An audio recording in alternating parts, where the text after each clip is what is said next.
Terkait foto ijazah Joko Widodo berkacamata, kami tegaskan bahwa di masa itu yang dilarang adalah foto diri dengan kacamata hitam.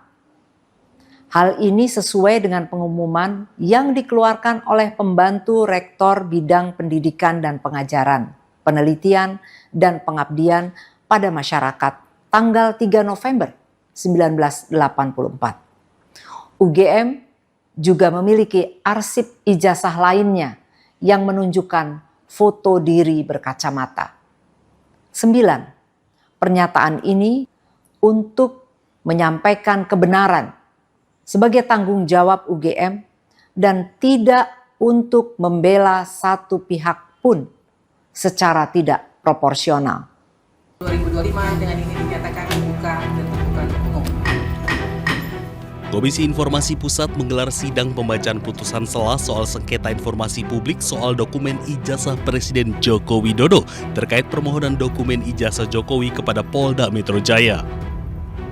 Sidang mengungkap adanya persoalan teknis administratif karena surat permohonan informasi yang dikirim pada akhir Agustus lalu tidak terdeteksi dalam sistem dan tidak mendapat respons dari kepolisian. Akibat miskomunikasi dan sistem yang belum optimal, pemohon membawa perkara ini ke Komisi Informasi Pusat sebagai upaya mendapatkan kepastian. Mereka menilai adanya misinformasi serta kurangnya koordinasi internal sehingga permintaan terkait dokumen ijazah Presiden tidak diproses sebagaimana mestinya. Usai putusan sela, pemohon menyatakan akan segera mengajukan gugatan ulang. Mereka menilai masih mendapat dokumen yang harus dibuka kepada publik. Baru kita tahu situasinya ternyata memang ada miskoordinasi di kepolisian. Jadi surat kami kirim ke aplikasi PPID Polda kepolisian tidak direspon, kemudian juga ke surat ke Mabes Polri juga tidak respon. Itu baru diketahui pada sidang 2 minggu lalu. Polda Metro Jaya mewakili termohon tidak tahu bahwa ada surat tersebut. Jadi harus mereka baru dapat info itu ketika sidang. Nah, makanya keputusan kami menerima soal administrasi, tapi kami akan melakukan permohonan baru ke Polda Metro Jaya. Sidang berikutnya akan kembali digelar dengan agenda pemeriksaan uji konsekuensi dalam sengketa dokumen ijazah Presiden Joko Widodo. Dari Jakarta, Indira Utomo, M. Fakih, Ayus melaporkan.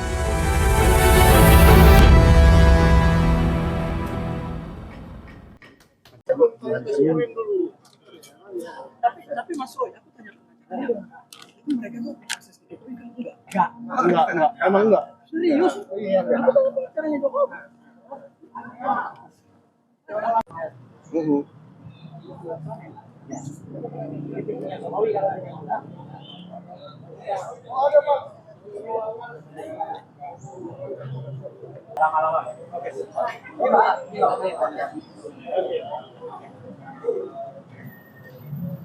Penanganan terkait tentang dugaan ijazah. Terkait tentang klaster 1 dan 2, klaster 2 sudah dilakukan pemanggilan. Kami menjelaskan bahwa 8 orang ini berstatus sebagai tersangka. Jadi atas permintaan 3 orang pertama mengajukan untuk dilakukan gelar perkara khusus. Sehingga penyidik saat ini berkoordinasi dengan Wasidik mempersiapkan waktu untuk melaksanakan gelar perkara khusus. Setelah gelar perkara khusus akan ditindaklanjuti pemeriksaan saksi ahli yang diajukan oleh 3 tersangka. Setelah itu baru tahap kepada 5 tersangka lainnya. Jadi ada tahapan-tahapan, ada yang kegiatan proses penyidikan ini yang didalami oleh penyidik. Kita beri ruang teman-teman penyidik untuk bisa melaksanakan fokus kepada gelar perkara khusus. Meraih sekuritas. Nah, mungkin korban yang boleh nih, sini boleh nih coba ceritakan. Internal.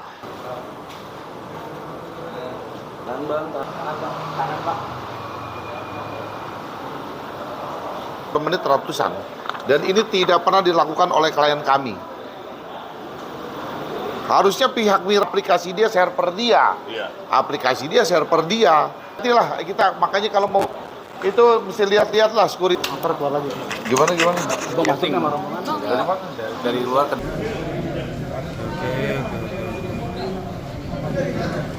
Nah, oke.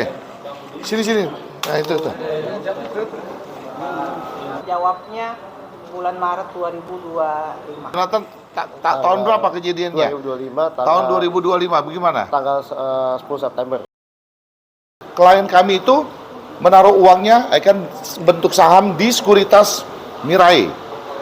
Kemudian pada tanggal 6 Oktober 2025, jam 19.34 waktu Indonesia Barat, klien kami mendapatkan email notifikasi threat confirmation pada email yang terdaftar untuk membuka akun di aplikasinya mereka, Neo Hots, ya kan?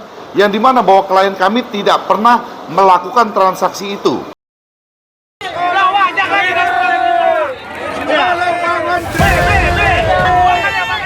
Menteri UMKM Maman Abdurrahman diserbu ratusan pedagang pakaian bekas impor di Blok 3 Pasar Senen Jaya, Jakarta Pusat. Para pedagang berebut curhat soal nasib mereka yang terancam gulung tikar usai larangan impor pakaian bekas. Menurut pedagang, thrifting merupakan sektor UMKM sehingga harus dilindungi. Kami di sini kebanyakan meminjam kur ke bank. Kalau seandainya thrifting ini ditutup, apa solusi dari kami? Apa mau kur juga tidak dibayar? Menteri UMKM mengatakan pemerintah tengah mencari formula terbaik bagi pedagang tanpa harus menabrak aturan. Kita akan mencari jalan tengah. Artinya jalan tengah, solusi terbaik apa untuk menyelesaikan situasi ini. Sebelumnya perwakilan pedagang pakaian impor bekas Pasar Senen mendatangi DPR meminta impor pakaian bekas dilegalkan. Mereka pun siap bayar pajak. Namun pemerintah bergeming. Menteri Keuangan Purbaya Yudisadewa menyatakan impor barang bekas tetap ilegal meski bayar pajak. Data Kementerian UMKM, impor baju bekas terus naik. Pada 2021 hanya 7 ton, 2022 12 ton, dan tahun 2024 melonjak jadi 3.600 ton. Sampai Agustus tahun ini, impor baju bekas mencapai 1.800 ton. Besarnya impor pakaian bekas dituding jadi biang kerok lesunya industri tekstil dalam negeri. Dari Jakarta, Rani Sanjaya, iNews melaporkan. Terkait foto ijazah Joko Widodo berkacamata, kami tegaskan bahwa di masa itu yang dilarang adalah foto diri dengan kacamata hitam. Hal ini sesuai dengan pengumuman yang dikeluarkan oleh pembantu rektor bidang pendidikan dan pengajaran, penelitian dan pengabdian pada masyarakat tanggal 3 November 1984. UGM juga memiliki arsip ijazah lainnya yang menunjukkan foto diri berkacamata. 9. Pernyataan ini untuk menyampaikan kebenaran sebagai tanggung jawab UGM dan tidak untuk membela satu pihak pun secara tidak proporsional.